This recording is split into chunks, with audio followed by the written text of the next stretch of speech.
No hej, cześć, siemaneczku, z tej strony Michał, witajcie na moim kanale. A dziś cóż, ostatnio kilkoro z Was wypomniało mi, że kurde, zrobiłem delete RSX-a i Sela, ale generalnie nie pokazałem jak, co, z czym, do czego i dlaczego. I generalnie, słuchajcie, jest tak, jeżeli chodzi o RSX-a, to już Wam pokazałem jak, do czego i dlaczego. Możecie sobie to zobaczyć w materiale dotyczącym delete'u RSX-a z PS3 Slim. Natomiast jeżeli się tyczy Sela, faktycznie Wam nie pokazałem. Drut molibdenowy się mi rwał, strasznie mnie to denerwowało. Generalnie poszedłem w stronę żyletki i pierwszą żyletkę wpakowałem sobie prosto pod kość palca wskazującego. Natomiast następną udało mi się już zrobić ten delete.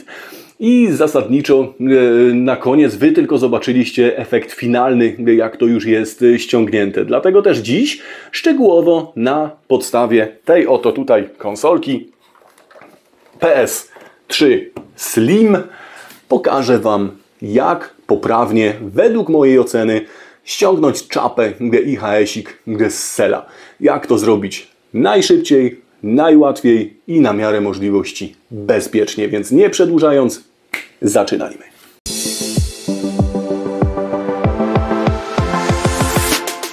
No dobra, czym my się dzisiaj zajmiemy? Dzisiaj się zajmiemy kilkoma rzeczami.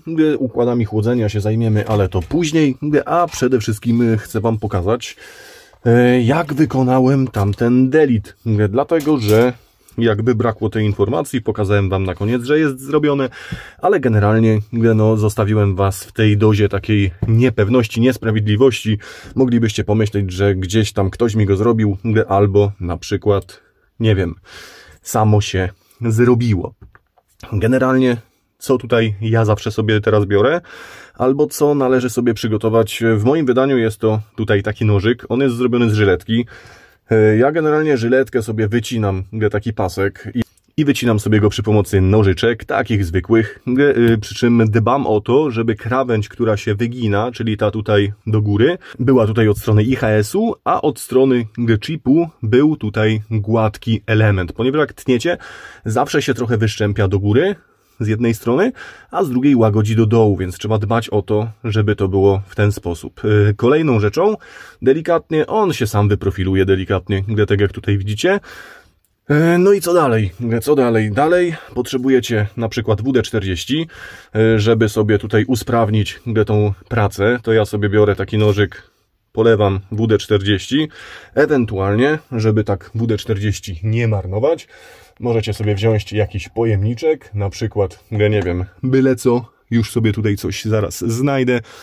O, dajmy na to taką zatyczkę ze spraya. Lejemy sobie tutaj wtedy troszkę tego WD-40. O, myślę, że w zupełności wystarczy ze sporym zapasem. Wtedy sobie taki nożyk maczamy za każdym razem, kiedy będziemy czuli jakiś większy opór. Generalnie ok, mamy WD-40. Mamy tutaj jakby sam nożyk. Potrzebujemy jeszcze opalarkę gazową. W moim przypadku to jest taka zapalniczko-opalarka. Generalnie co robimy? Grzejemy sobie tutaj tego IHS-a i w momencie, kiedy go zaczniecie grzać, on się zacznie pocić. I powiem Wam, ja przestaję grzać w momencie, kiedy on się przestaje pocić. Kiedy już drobinki wody przestają na niego wychodzić, no to dla mnie to już jest znak, że IHS-a mamy wystarczająco podgrzanego. Następnie tutaj od strony tej. Zwykle w każdym z tego typu chipów mamy ten taki wolny element i jedziemy sobie od strony jego jakby. I to musi naprawdę fajnie, delikatnie iść, bo jeżeli nam nie idzie delikatnie, to znaczy, że coś jest jeszcze nie tak, a to znaczy, że trzeba go jeszcze tutaj uskutecznić temperaturą albo WD-40. To musi iść bardzo płynnie i bardzo delikatnie. Jeżeli nie idzie płynnie albo nie idzie delikatnie, znaczy, że coś jest nie tak. Oczywiście usuwamy paluchy, no bo jak widzicie, Na moim przykładzie ja mam paluch uskuteczniony tą żyletką do kości. Pewnie byście nie chcieli. Więc troszkę WD-40 i troszkę temperatury.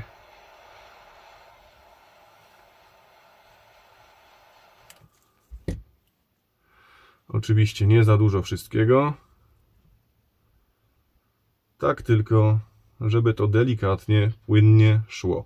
I w momencie, kiedy przestaje Wam iść płynnie, delikatnie, to jest właśnie moment, żeby wyjąć nożyk, troszkę go zwilżyć z powrotem WD-40 i z powrotem tutaj dogrzać IHS-a.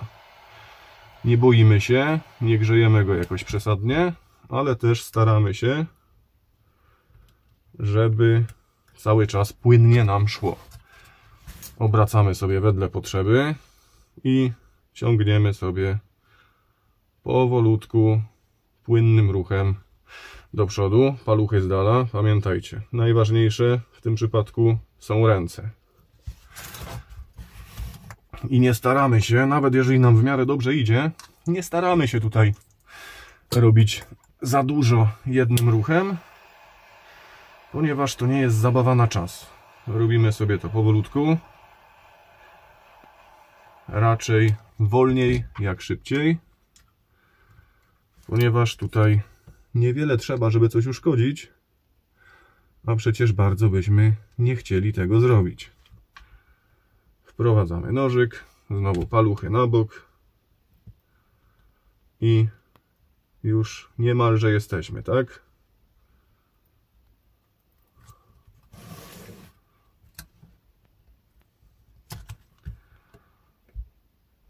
I coś nas tu jeszcze trzyma. Delikatnie sobie poprawiamy. To już jest tutaj odcięte, więc w miarę sprawnie nam to tutaj już teraz idzie. O, widzicie? Tutaj coś nam jeszcze trzymało delikatnie. I na boki. I ciach. Mamy zdelidowanego sela. Tak, bardzo szybko, sprawnie nam to poszło. Dokładnie tyle, ile Wy oglądacie sobie ten film. I generalnie zero jakichkolwiek uszkodzeń na PCB samego sela. Już Wam tutaj pokażę. Pasta oczywiście na selu sucha jak pieprz, ale też właśnie tego się spodziewaliśmy. Jeżeli gdzieś Wam wyciekło WD-40 na układy scalone, to po pierwsze to nie jest problem, ponieważ gdyż samo WD-40 nie przewodzi ładunków elektrycznych, w ogóle nie przewodzi elektryczności, a po drugie tutaj generalnie mamy taki temat, że możemy sobie to zawsze umyć izopropanolem na koniec. Czekajcie, bo mi tu kurde ten bandaż się zsuwa.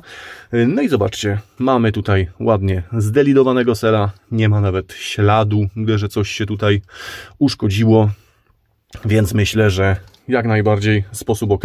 Przy czym, tak jak mówię, trzeba być zajebiście ostrożnym, żeby sobie nie narobić dziadostwa, zarówno ze względu na sam układ, jak i ze względu na własne zdrowie, czego zresztą ja jestem dobitnym przykładem. Więc tyle z mojej strony, jeżeli chodzi o delit sela. Wcześniej pokazałem Wam delit RSX-a. Myślę, że zrobiliśmy tutaj troszkę takich właśnie tutoriali, które niejednokrotnie każdemu z Was w jakiś tam sposób pomogą. Więc przejdźmy płynnie do podsumowania, a ja sobie tutaj jeszcze tylko ściągnę silikon. Jeszcze odnośnie układów chłodzenia, żeby już do tego nie wracać, tutaj temat jest taki, że mamy 3 tak naprawdę podstawowe układy chłodzenia w tych wersjach, które są możliwe do zmodyfikowania hardware'owo. Mamy tutaj do wersji 2004 mamy tutaj ten układ chłodzenia, który Wam pokazywałem już wcześniej. Jest to układ na kanapkę i teoretycznie na pierwszy rzut oka najwydajniejszy, ale frapuje mnie tutaj ta kanapka. Wydaje mi się, że w związku z tym, że ta kanapka tutaj jest, ten układ wcale taki dobry nie jest, pomimo tego, że wygląda kozacko. Kolejnym układem chłodzenia, jaki mamy, jest układ z wersji 2104 i moim zdaniem ten ma tendencję do tego, żeby być tym najlepszym układem i on jest kompatybilny wstecznie z wersją 2000, Więc bez problemu można je tutaj stosować naprzemiennie i stestuję sobie przy okazji składania tej konsolki, jaką wydajność ma w związku z tymi podzespołami, które są tutaj z tej 2004, no a ostatnim jest z 2005. I teraz jeżeli macie 2005, no to niestety on jest niekompatybilny z pozostałymi dwoma. Jak widzicie, tutaj już ta budowa jest zgoła inna, więc no nie ma możliwości, żeby coś tutaj do niego podpasować, więc podsumowując, jeżeli chodzi o układy chłodzenia, jeżeli macie wersję 2100 bądź wersję 2004, to macie kompatybilne układy chłodzenia pomiędzy sobą. Natomiast jeżeli macie wersję 2005, no to nie ma opcji, żeby Wam to spasowało. I jeszcze z takiej ciekawostki właśnie, dlaczego uważam, że 2100 będzie lepsze od 2000, pomimo tego, że wygląda, że jest słabszy. A mianowicie zobaczcie sobie, tutaj mamy blok aluminium w jednym kawałku. Tutaj już Sony chyba odrobiło lekcję i zrobiło ten układ chłodzenia w jednym kawałku. Więc sprawdzę sobie, no a co? A Wam dam znać. No i dobra, mamy tutaj już wszystko przygotowane, przesmarowane MX4 i tutaj dołożyłem jeszcze sobie dodatkowe thermal pady na nektokiny. Tutaj mamy radiatorki jeszcze dołożone na pamięci, na cewki, powinno być jak najbardziej ok, więc składam i sprawdzam, jak to wygląda.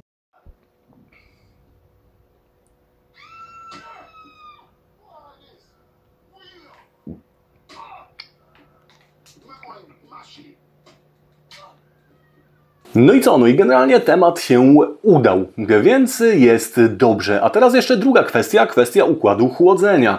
Czy jest różnica pomiędzy tamtym, który był z 2104, a tym, który jest z 2004?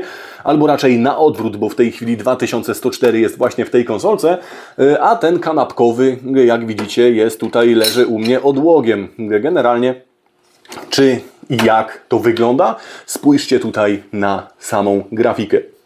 Jak widzicie, moglibyście powiedzieć, że nie ma jakiejś wielkiej różnicy, ale zwróćcie uwagę, że cisnę już tutaj prawie godzinę czasu na GTA 4 i tak naprawdę ta temperatura raz, że jest całkiem ok, gdzie w przypadku tego kanapkowego układu chłodzenia na RSX już by było w granicach 69-70, ale to nie o to tutaj chodzi. Jeżeli chodzi o ten kanapkowy, to ok, on by też utrzymywał przedział temperaturowy między 67 a 69-70 stopni, tyle że przy wyższych obrotach wentylatora. Tutaj wentylator kręciłby się gdzieś po takim okresie czasu w okolice tych 40-42%, gdzie tutaj tak naprawdę w przypadku tego układu chłodzenia utrzymuje się w granicach 30-33%, czyli mamy 10% niższe obroty wentylatora, a to naprawdę w przypadku tych układów chłodzenia, nawet jeżeli mamy tutaj założoną deltę, robi różnicę. A tym bardziej, jeżeli macie na przykład NMB albo Nideka bodajże, Nidek? Tak, Nidek. Więc tutaj naprawdę warto, jeżeli wchodzicie w temat już tak głęboko samego chłodzenia, od promienników ciepła, w zależności od tego, jaką macie wersję, ale jeżeli macie wersję 2004, to szukajcie sobie chłodzenia z 2104. Naprawdę to robi robotę. Robi robotę i warto to zrobić. Natomiast wracając do samego sela, jaka jest różnica pomiędzy zdelidowanym a niezdelidowanym? Więc szczerze, w moim przypadku tutaj to jest niecałe 10 stopni i kurde, ktoś by powiedział dużo, ktoś by powiedział mało, ale ja uważam, że gra warta świeczki. I jeżeli masz możliwość i masz odwagę i masz umiejętności manualne, to warto to zrobić, ponieważ no, im niższa temperatura, tym dłuższa żywotność naszego sprzętu. I wszyscy wtedy jesteśmy bardziej zadowoleni, jeżeli ten sprzęt lepiej nam pracuje, ciszej nam pracuje i przez to też dłużej nam żyje. I na ten moment myślę, że to by było z mojej strony w tym temacie na tyle. Aha, jeszcze tutaj mamy taką dziurę, powiercone otwory. Generalnie sprawdziłem to, żebyście wy nie musieli. Ja mam więcej takich obudów, więc dla mnie to nie jest problem sobie ją później wymienić. Natomiast idzie w sieci znaleźć informacje, jakoby wiercenie tutaj otworów na bezpośredni zaciąg powietrza, tego świeżego, chłodnego przez sam wentylator robiło mega różnicę temperaturową. I powiem wam już od razu, to jest bajka. nie robi to absolutnie żadnej różnicy temperaturowej. Ta różnica temperaturowa jest gdzieś, nie wiem, może w przedziale błędu pomiarowego, między 1 a 2 stopnie.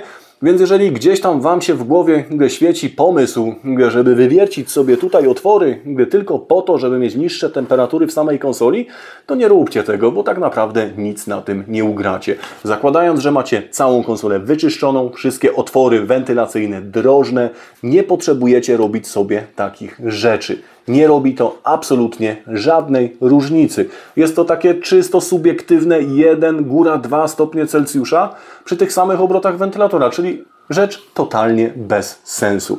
Więc tak jak tutaj ładnie powiedziałem, zrobiłem, żebyście Wy nie musieli i Wy tego nie róbcie.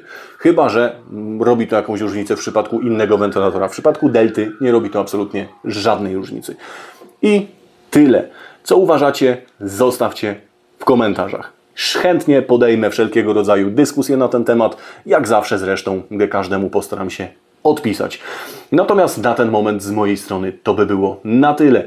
Na koniec chciałbym bardzo serdecznie podziękować za wszelkiego rodzaju wsparcie, jakie robicie na ten kanał. Czy to łapy, lajki, komentarze, subskrypcje robią mi mega dużą różnicę, a już nie mówię o jakichkolwiek wpłatach, choćby nawet głupiej złotóweczki. Naprawdę to robi tym bardziej podwójną różnicę w produkowaniu kolejnych treści na tym kanale.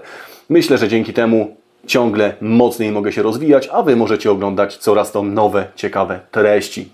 A jeżeli się mylę, również zostawcie znak po sobie w komentarzu. Chętnie podejmę się również i takiej dyskusji. A na ten moment z mojej strony tyle. Dzięki, do usłyszenia. Cześć!